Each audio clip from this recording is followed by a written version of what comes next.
Namaste Bitia, Hamisha खुश रहो बिटिया. A very good morning to you all. Myself, JVN Dr. Ravi Jain, Assistant Professor, Department of Practice of Medicine, in Faculty of Homeopathic Science at Jyoti Vidyapeeth Women's University, Jaipur. In this series of lectures, we are discussing about the various diseases of the thyroid thyroid gland. In the last lectures, we have discussed about hypothyroidism. We have also discussed about the hyperthyroidism or the thyrotoxicosis. Now today, we will be starting with a new topic, that is thyroiditis. Thyroiditis is an important topic from an examination point of view because many times you get a short note on thyroiditis. It is directly asked in the examination, and it is a very interesting topic to understand. So I believe you must all have gone through the books and the e-notes that I have provided to you, and you have now understood about the hypothyroidism, the different causes, etiopathogenesis, clinical features, investigations and management of hypothyroidism, as well as hyperthyroidism. Today we are going to learn everything about the thyroiditis. So let's start with the thyroiditis. What is thyroiditis?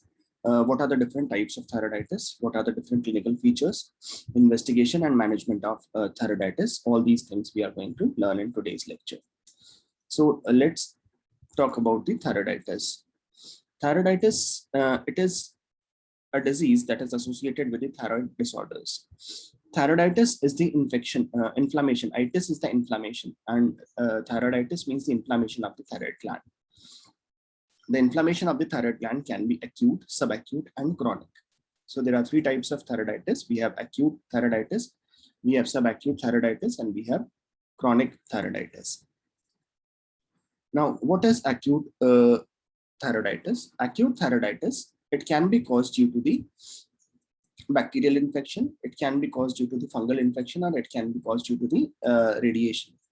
So in the bacterial infections, we will be having the infections like Staphylococcus, Streptococcus, and Enterobacter that will be responsible for the development of thyroiditis. So inflammation of the thyroid can be due to the acute cause, due to the chronic cause, and due to the subacute cause. Acute thyroiditis is because of the infection with the other bacteria, virus, or the radiation. So in the bacterial infection, the different causes for acute thyroiditis includes Staphylococcus, Streptococcus, and Enterobacter. In the fungal infection, the various causes includes the Aspergillus, Candida, Coccidioides, Histoplasma, and Pneumocystitis. And the radiation thyroiditis occurs after the treatment of iodine-131. Second variety is the subacute thyroiditis.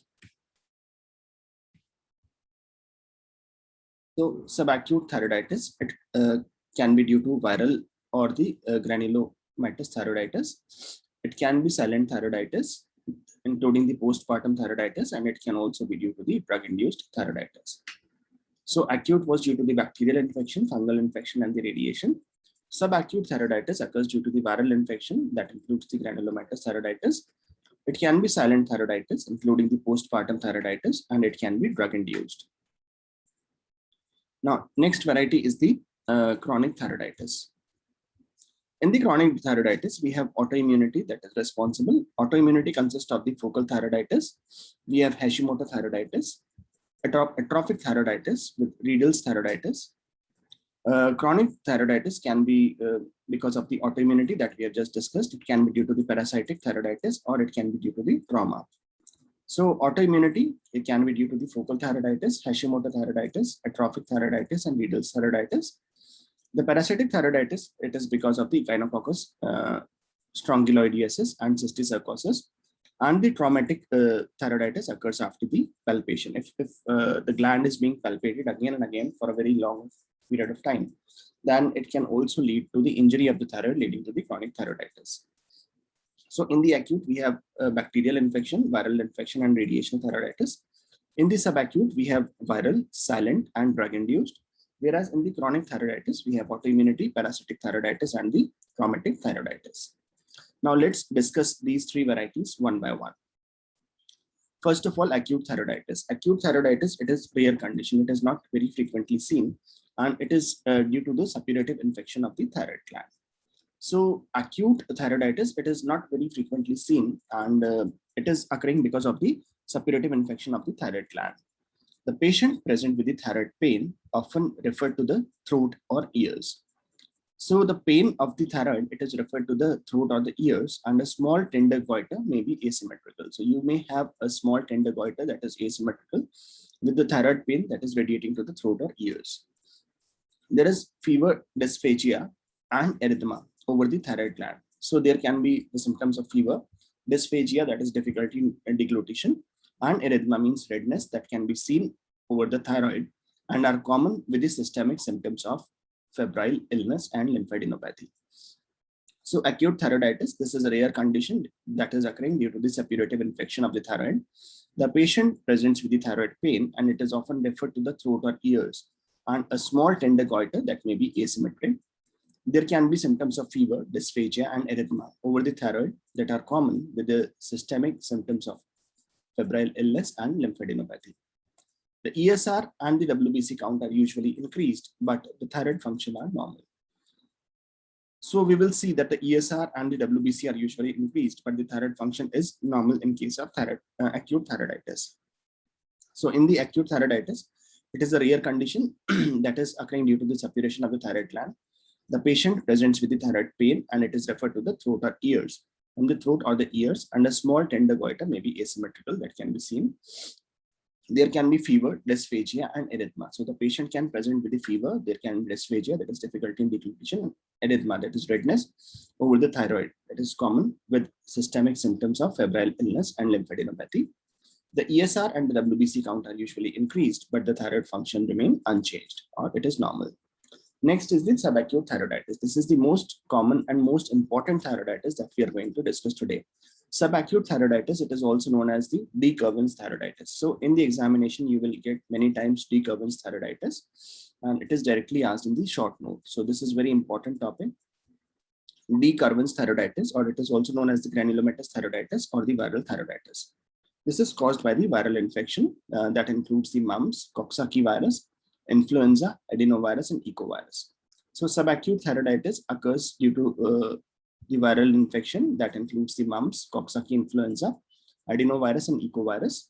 The symptoms of the subacute thyroiditis mimics that of the pharyngitis, and the peak incidence occurs at around 30 to 50 years of the age. Women are affected 3 times more frequently than men. So subacute thyroiditis, also known as the de Quervain's thyroiditis, it is caused by a different type of viral infection, and the symptoms mimic the pharyngitis. Pharyngitis means inflammation of the pharynx. The peak incidence of this disease is in 30 to 50 years of age, and women are affected 3 times more than the men. Now, what is the pathology? Pathology for the involvement of the de Quervain's thyroiditis or subacute thyroiditis. There is characteristic patchy inflammatory infiltrate. So what is happening in case of subacute thyroiditis? This is an important thing. So try to understand subacute thyroiditis carefully. So in the pathology, there is characteristic patchy inflammatory infiltrate. So there is a presence of the inflammatory infiltrate with the disruption of the thyroid follicles. So there is infiltration of the inflammatory infiltrate and disruption of the thyroid follicles. During the initial phase of follicular destruction, there is release of the thyroglobulin and thyroid hormones, leading to the increased circulating level of the T3 and T4 and suppression of the TSH. So what is happening? There is inflammatory infiltration of the thyroid gland, leading to the destruction of the follicles. So when the follicles are destroyed, then the hormone that is stored in these follicles, T3 and T4, is released in the blood circulation. So there is release of the thyroglobulin and thyroid hormones, leading to the increased level of the T3 and T4 in the blood, and ultimately the reduction in the TSH level or the suppression of the TSH level. Now, during the destructive phase, the radioactive iodine uptake is low. So during the destructive phase, the radioiodine uptake is low or undetectable. So it is not usually detected. And after several weeks, the thyroid is depleted of the stored thyroid hormone. So after several weeks, what is happening? The thyroid is depleted of the stored thyroid hormone because the follicles are destroyed and the stored hormone are released into the blood circulation. And a phase of hypothyroidism typically occurs. So first of all, in case of silent thyroiditis, you will get a condition of hyperthyroidism or the thyrotoxicosis. Then you are going to see the condition of hypothyroidism because of the depletion of the hormone, the thyroid hormone, with a low unbound T4 and sometimes T3 and moderately increased TSH. The radioiodine uptake returns to the normal and is even increased as a result of rise in the TSH. So because of the rise in the TSH, the radioactive iodine uptake, it remains normal or it is increased as a result of increase in the TSH. Finally, what is happening? Finally, the thyroid hormone and the TSH level returns to normal. So finally, because of the normal restoration of the follicles and the production of the thyroid hormone, the thyroid hormone and the TSH level return to normal as the disease subsides, usually within several months after the onset. Now, what are the clinics? So we have the first of all the condition in case of subacute thyroiditis, we have hyperthyroidism, then we have hypothyroidism, and then we have euthyroidism. Now, what are the clinical features? The patient usually present with painful and enlarged thyroid gland. So in this particular disease condition, the patient complains of the painful or enlarged thyroid gland. Sometimes it is accompanied by the fever. So we have painful and enlarged thyroid gland and it is accompanied by fever. There may be the features of thyrotoxicosis or hypothyroidism. So patient usually present with pain and enlarged thyroid and it is accompanied by fever. There may be the features of thyrotoxicosis or hypothyroidism depending on the phase of the illness. So this we have just now discussed that initially there will be hyperthyroidism, then hypothyroidism. The patient typically complains of the sore throat. So patient complains of the sore throat and examination will reveal a small goiter that is exquisitely tender. So the patient will have a sore throat and examination will reveal a very small tender goiter and the pain is referred to the jaw or the ear. So pain is radiating to the jaw or ear and complete resolution. The outcome of this particular disease is complete resolution. It is a usual outcome, but the late onset permanent hypothyroidism can occur in 15% of the cases. So if there is excessive degree of the follicular destruction, then this can lead to the permanent hypothyroidism in around 15% of the cases. Now, how to do the lab evaluation? So for the lab evaluation, the thyroid function tests are usually conducted and it evolved through the 3 distinct phases over the 6 months. So over the 6 months, you can observe 3 distinct phases of the individual in the thyroid test. First of all, there will be thyrotoxicosis due to the destruction of the thyroid follicles and release of the excessive hormones into the blood circulation. So in the thyrotoxicosis phase, there will be T4 and T3 levels that are increased. The TSH is suppressed and there is high ESR and low uptake of the radioiodine. The white blood cells count may be increased and the thyroid antibodies are usually negative. This fine needle aspiration biopsy may be useful. And then we have hypothyroid phase in which because of the destruction of the follicles and release of the all stored hormone, the hormone level of T3 and T4 is going low and the TSH is moderately increased. And then the third stage is the euthyroid stage when there is regeneration of the thyroid follicles with the normal restoration of the function of the thyroid gland. So in the lab evaluation, we are going to see 3 phases over the period of 6 months. First of all, we are going to observe the thyrotoxicosis phase, then hypothyroidism phase, and then the euthyroid phase. Now, what is the treatment of the subacute thyroiditis? In the treatment of the subacute thyroiditis, large doses of aspirin or NSAIDs are sufficient to control the symptoms in many cases. So in the cases of subacute thyroiditis, we can give large doses of the aspirin or NSAIDs that are useful to control the symptoms in many cases. Local or systemic symptoms can be treated by administration of glucocorticoids. The thyroid function should be monitored every 2 to 4 weeks using TSH and unbound T4 levels. The levothyroxine replacement may be needed if the hypothyroid phase is prolonged. So large doses of the aspirin or NSAIDs can be given to control the symptoms. Local or systemic symptoms can be controlled by glucocorticoids. Thyroid function should be monitored every 2 to 4 weeks. And levothyroxine replacement may be needed if there is hypothyroid phase is prolonged. So for the hypothyroid phase, we can give levothyroxine tablets. Now, next variety, we come to the silent thyroiditis. As the name suggests, silent thyroiditis means there is inflammation of the thyroid, but the symptoms are absent. So there are painless thyroiditis or silent thyroiditis. The patient with underlying autoimmune thyroid disease can present with silent thyroiditis. It occurs in up to 5% of the women with 3 to 6 months after pregnancy. So silent thyroiditis is occurring after pregnancy, after the delivery of the child in a pregnant woman. And it is also termed as the postpartum thyroiditis. there is a phase of thyrotoxicosis that is lasting for 2 to 4 weeks, and it is followed by hypothyroidism for 4 to 12 weeks, and then resolution. So the same thing occurs in the silent thyroiditis as well. First of all, we are going to see thyrotoxicosis, then hypothyroidism, and then resolution because of the autoimmune mechanism. So the same thing is happening here itself. First of all, the thyroid follicles are getting destroyed. That is leading to the increase in the free T3, T4 in the blood. Then because of the destruction of the follicles, there is a stage of hypothyroidism and then the resolution phase. It is associated with the presence of the TPO antibodies antepartum. The silent thyroiditis can be distinguished from the subacute thyroiditis by the normal ESR and presence of TPO antibodies. So we have just seen that in the subacute thyroiditis, we were seeing ESR was raised and leukocytosis was there. But in case of silent thyroiditis, the ESR is normal and the TPO antibodies are present. Severe thyrotoxic symptoms can be managed by brief course of propranolol. And thyroxine replacement therapy may be needed in the hypothyroid phase. So if the patient is having hypothyroid phase, then thyroid replacement therapy by levothyroxine can be given, but it should be withdrawn after 6 to 9 months as the recovery is a rule. Annual follow-up is recommended after that. Next, we have chronic thyroiditis.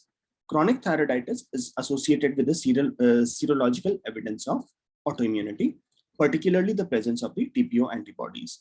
So chronic thyroiditis, we have serological evidence of the autoimmunity, particularly the TPO antibodies. The Hashimoto thyroiditis, next variety is Hashimoto thyroiditis. This is an autoimmune disorder that presents in the form of firm, hard goiter of the variable size. So goiter we are going to discuss in the next lecture. Riedel's thyroiditis, it is another rare disorder that is typically occurring in the middle-aged woman. Sometimes short note is asked in the Riedel's thyroiditis. So let's have a quick review about the Riedel's thyroiditis.